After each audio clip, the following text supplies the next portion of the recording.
PKS study material channel में आपका स्वागत है। हम पढ़ रहे हैं अर्थव्यवस्था, भारतीय अर्थव्यवस्था, क्लास 11 की NCERT, जिसके अंदर हम आज टॉपिक पढ़ेंगे आगे। दो टॉपिक हमने कवर कर लिए हैं। आज से हम आगे का टॉपिक पढ़ेंगे। इकाई दो के अंदर है आर्थिक सुधार 1991 से आगे के बारे में। आज हम पढ़ने जा रहे हैं अगला टॉपिक, जिसके अंदर ये है कि नियोजित विकास के 40 वर्षों के बाद भारत एक सशक्त औद्योगिक आधार और खाद्यान्नों के उत्पादन में स्वनिर्भरता प्राप्त करने में सक्षम रहा है। इसके बावजूद जनसंख्या का एक बड़ा भाग अपनी आजीविका के लिए कृषि पर निर्भर है। 1991 में भुगतान संकट के कारण भारत में आर्थिक सुधार का सूत्रपात हुआ और इस इकाई में सुधारों की प्रक्रिया तथा भारत के संदर्भ में उनके प्रयोग का मूल्यांकन किया गया है। अगला टॉपिक है तीसरा, उदारीकरण, निजीकरण और वैश्वीकरण। इसका यह टॉपिक है जिसके अंदर आर्थिक सुधारों पर चर्चा की जाएगी। इसके अंदर यही है कि 1991 में भारत में आरंभ की गई, इस टॉपिक में हम पढ़ेंगे कि 1991 में भारत में आरंभ की गई सुधार नीतियों की पृष्ठभूमि से परिचित होंगे। सुधार नीतियों को आरंभ किए जाने की प्रक्रिया को समझेंगे। वैश्वीकरण की प्रक्रिया और भारत के लिए इसके निहितार्थ से परिचित होंगे। विभिन्न क्षेत्र पर सुधार प्रक्रियाओं के प्रभाव को जानेंगे। यानी कि 1991 के में भारत के अंदर जो सुधार के लिए जो नीतियां थी वो किस प्रकार की थी। आगे हम पढ़ते हैं आगे।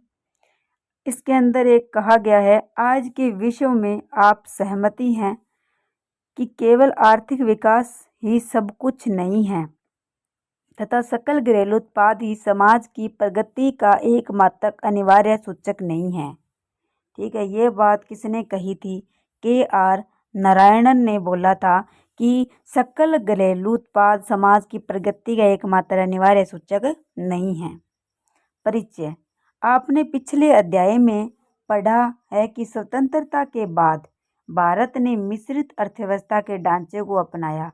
मिश्रित अर्थव्यवस्था का मतलब होता है समाजवादी और पूंजीवादी, यानी कि सरकार का भी रोल होता है, सरकार भी अपनी भूमिका निभाती है और पूंजीवादी भी अपनी भूमिका निभाते हैं, तो उसे कहते हैं मिश्रित अर्थव्यवस्था। तो भारत ने मिश्रित अर्थव्यवस्था के ढांचे को अपनाया। इसमें पूंजीवादी अर्थव्यवस्था के विशेषताओं के साथ समाजवादी अर्थव्यवस्था की विशेषताएं एक साथ थी। कुछ विद्वानों का तर्क है कि उनका तर्क है कि इन वर्षों में इस व्यवस्था के नियमन और नियंत्रण के लिए इतने अधिक नियम कानून बनाए गए कि उनसे आर्थिक समृद्धि और विकास की समूची प्रक्रिया ही अवरुद्ध हो गई। अन्य विद्वानों का मत है कि भारत, जिसने अपनी विकास यात्रा लगभग गतिहीनता के स्तर से वहीं आरंभ की थी जो बचत में समृद्धि और विविधतापूर्ण औद्योगिक आधार है तथा जो विभिन्न वस्तुओं का उत्पादन करता है, साथ ही कृषि उत्पादन की निरंतर वृद्धि द्वारा खाद्य सुरक्षा सुनिश्चित हो चुकी है। वर्ष 1991 में भारत को स्वदेशी ऋणों के मामले में संकट का सामना करना पड़ा। यानी कि जो भारत है उसको 1991 के अंदर भारत को जो विदेशों से जो ऋण लिया गया है उस ऋण के मामलों में संकट का सामना करना पड़ा। सरकार अपने विदेशी ऋण के भुगतान करने की स्थिति में नहीं थी।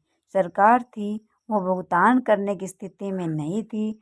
पेट्रोल आदि आवश्यक वस्तुओं के आयात के लिए, जो पेट्रोल है उनकी आवश्यक जो वस्तुएं हैं इनके आयात के लिए सामान्य रूप से रखा गया विदेशी मुद्रा रिजर्व था वो 15 दिनों के लिए आवश्यक आयात का भुगतान करने योग्य भी नहीं बचा था। कहने का तात्पर्य यह है कि जो पेट्रोल और आवश्यक वस्तुओं का आयात होता था उसके लिए विदेशी मुद्रा तो रिजर्व रखी गई थी, 15 दिनों के लिए रखी गई थी। वो 15 दिनों के लिए भी आवश्यक आयात का भुगतान करने के योग्य भी नहीं बचा था। इस संकट को आवश्यक वस्तुओं की कीमतों में वृद्धि ने, यानी कि वो संकट था एक तरीके से विदेशी मुद्रा का और दूसरा था कि संकट की जो आवश्यक वस्तुओं की कीमतों में जो थी वो वृद्धि ने भी गहन बना दिया था। इन सभी कारणों से सरकार ने कुछ नई नीतियों को अपनाया और इसने हमारी विकास रणनीतियों की संपूर्ण दिशा को ही बदल दिया।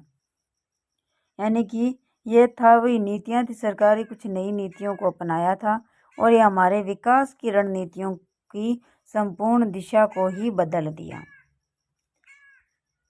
है। कि इसके अंदर इस अध्याय में हम उस आर्थिक संकट की पृष्ठभूमि, सरकार द्वारा अपनाई गई नीतियाँ तथा अर्थव्यवस्था के विभिन्न क्षेत्र का मतलब जैसे कृषि, उद्योग और सेवा के पर उन पर नीतियों के प्रभावों पर विचार करेंगे। आगे पढ़ते हैं, पृष्ठभूमि क्या थी। इस वित्तीय संकट का वास्तविक उद्गम स्रोत 1980 के दशक में अर्थव्यवस्था में अकुशल प्रबंधन था। यानी कि 1980 के दशक के अंदर अर्थव्यवस्था के अंदर अकुशल प्रबंधन था। सामान्य प्रशासन चलाने और अपनी विभिन्न नीतियों के क्रियान्वयन के लिए, यानी सामान्य प्रशासन चलाना और अपनी जो विभिन्न नीतियों के क्रियान्वयन के लिए सरकार करों और सार्वजनिक उद्यम आदि के माध्यम से फंड जुटाती है। फंड का मतलब धन होता है, यानी कि जुटाती है जब व्यय आय को से अधिक हो, यानी कि जो व्यय कर रही है सरकार वो आय से अधिक हो तो सरकार बैंक, जन सामान्य और अंतर्राष्ट्रीय वित्तीय संस्थान से उधार लेने को बाध्य हो जाती है। इस प्रकार वह अपने घाटे का वित्तीय प्रबंध कर लेती है। कच्चे तेल और आदि के आयात के लिए हमें डॉलरों में भुगतान करना होता है और ये डॉलर हम अपने उत्पादन के निर्यात द्वारा प्राप्त करते हैं। कहने का भाव यह है कि जो सरकार है जो सार्वजनिक उद्यम आदि के माध्यम से क्या करती है, धन जुटाती है और जब व्यय होता है वो आय से अधिक होता है, तो व्यय आय से अधिक होता है तब सरकार क्या करती है, बैंकों से, जन सामान्य से और अंतर्राष्ट्रीय वित्तीय संस्थानों से उधार लेने के लिए बाध्य हो जाती है। इस प्रकार वह जो घाटा हो रहा है उस घाटे की वित्तीय प्रबंध कर लेती है और कच्चे तेल आदि का जो आयात के लिए हम क्या करेंगे, डॉलरों में भुगतान करना होता है, क्योंकि बाहर से आयात कर रहे हैं तो डॉलरों में भुगतान करना होता है और हमें ये डॉलर है वो उत्पादन के निर्यात द्वारा प्राप्त करते हैं। यानी कि हम बाहर अगर कोई वस्तुओं को बेचेंगे, बाहर हमारे अन्य देशों में वस्तुएं जाएगी, इससे कहते हैं निर्यात करना। जब निर्यात करेंगे तो हमें डॉलर मिलेंगे, फिर उन्हीं डॉलरों से हम क्या करेंगे, आयात करेंगे। तो इसके लिए हमें निर्यात द्वारा प्राप्त करते थे डॉलर को हम। इस अवधि में सरकार की विकास नीतियों की आवश्यकता रही।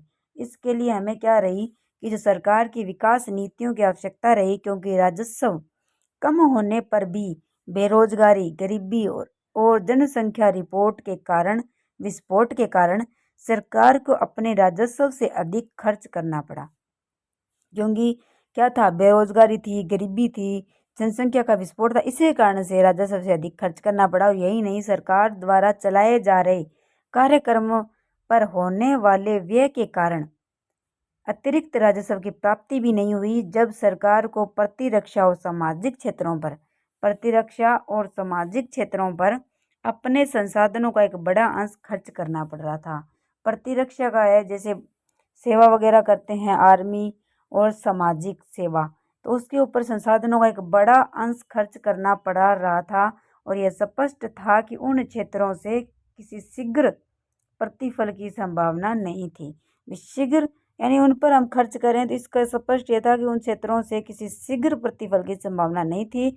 इसकी आवश्यकता थी कि सरकार अपने बचे हुए राजस्व का बहुत ही सोच विचार कर प्रयोग करती।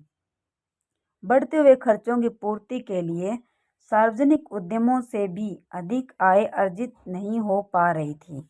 कई बार तो अंतर्राष्ट्रीय संस्थाओं तथा अन्य देशों से उधार ली गई विदेशी मुद्रा का उपभोग कार्यों पर खर्च कर दिया गया।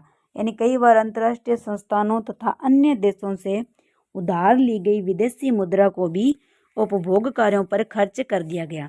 इस प्रकार अनावश्यक खर्चों को नियंत्रित करने का न तो कोई प्रयास किया गया और न ही न ही निरंतर बढ़ते आयात के लिए वित्त जुटाने की दृष्टि से निर्यात संवर्धन पर ही पर्याप्त ध्यान दिया गया।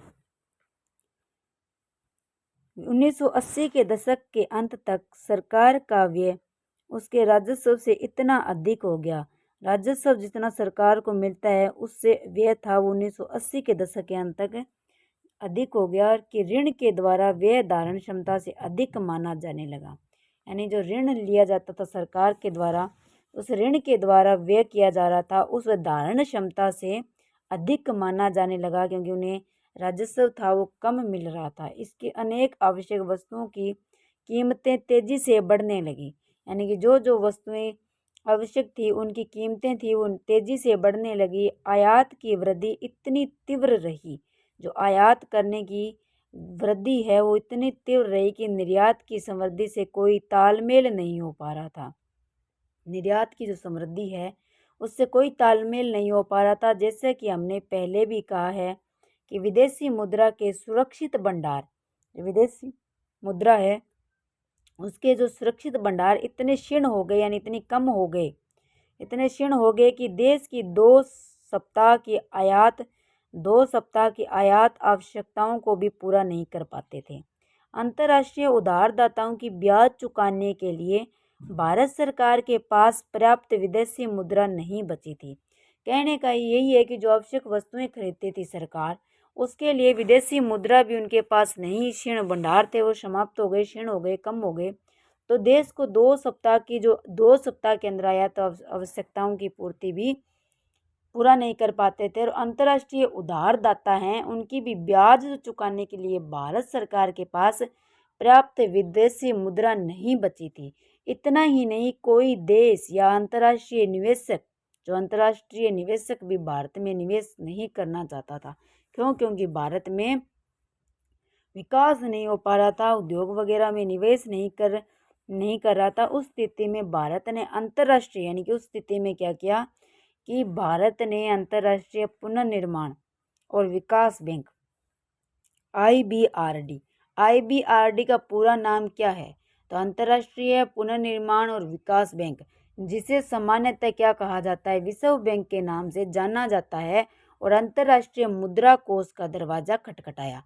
अब हमें चाहिए मुद्रा, विदेशी मुद्रा चाहिए आवश्यक वस्तुओं को आयात करने के लिए, और अंतर्राष्ट्रीय मुद्रा कोष का दरवाजा खटखटाया और उनसे देश को $7 बिलियन का ऋण उस संकट का सामना करने के लिए मिला।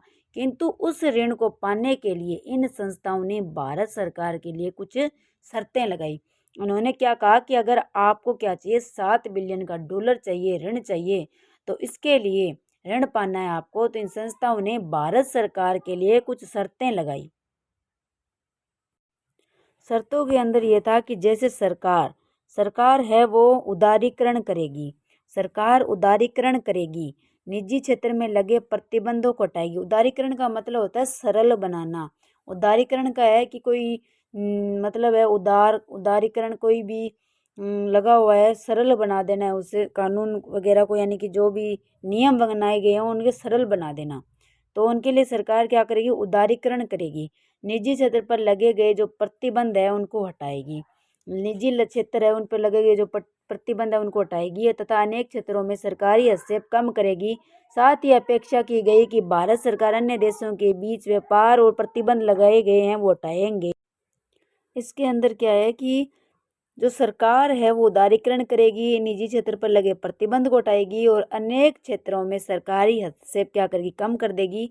साथ ही अपेक्षा की गई कि भारत और अन्य देशों के बीच विदेशी व्यापार पर लगे प्रतिबंध भी हटाए जाएंगे। भारत ने विश्व बैंक और अंतर्राष्ट्रीय मुद्रा कोष की ये शर्तें मान ली। भारत ने क्या कर ली? ये शर्तें मान ली। विश्व बैंक और अंतर्राष्ट्रीय मुद्रा कोष की ये शर्तें मान ली, शर्तें थी वो मान ली और नई आर्थिक नीति की घोषणा की। इस नई आर्थिक नीति में व्यापक आर्थिक सुधारों को शामिल किया।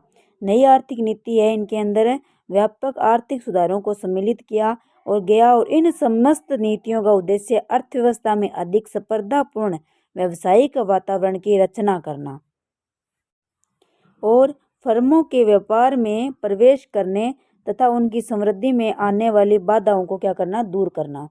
तो इसके अंदर यही था कि इन विश्व बैंक और अंतर्राष्ट्रीय मुद्रा कोष ने शर्तें मान ली और नई आर्थिक नीति की क्या कर दी, घोषणा कर दी। इस नई आर्थिक नीति के अंदर क्या था कि व्यापक आर्थिक सुधारों को शामिल किया गया और इन समस्त नीतियों का उद्देश्य था कि अर्थव्यवस्था में अधिक स्पर्धापूर्ण व्यावसायिक वातावरण की रचना करना तथा फर्मों के व्यापार में प्रवेश करने और उनकी समृद्धि में आने वाली जो बाधा है उनको दूर करना। ये आर्थिक नीतियों के क्या उद्देश्य था, आर्थिक नीतियों से अर्थव्यवस्था के लिए क्या उद्देश्य थे, तो उनके लिए क्वेश्चन बनता है यहाँ पे कि समृद्धि में आने वाली बाधाओं को दूर करना था। और इन नीतियों के दो उपसमूह हैं में विभाजित किया जा सकता है, एक तो स्थायित्वकारी उपाय और दूसरा है संरचनात्मक सुधार के उपाय। स्थायित्वकारी उपाय अल्पकालिक होते हैं, स्थायित्वकारी उपाय होते हैं वो अल्पकालिक होते हैं,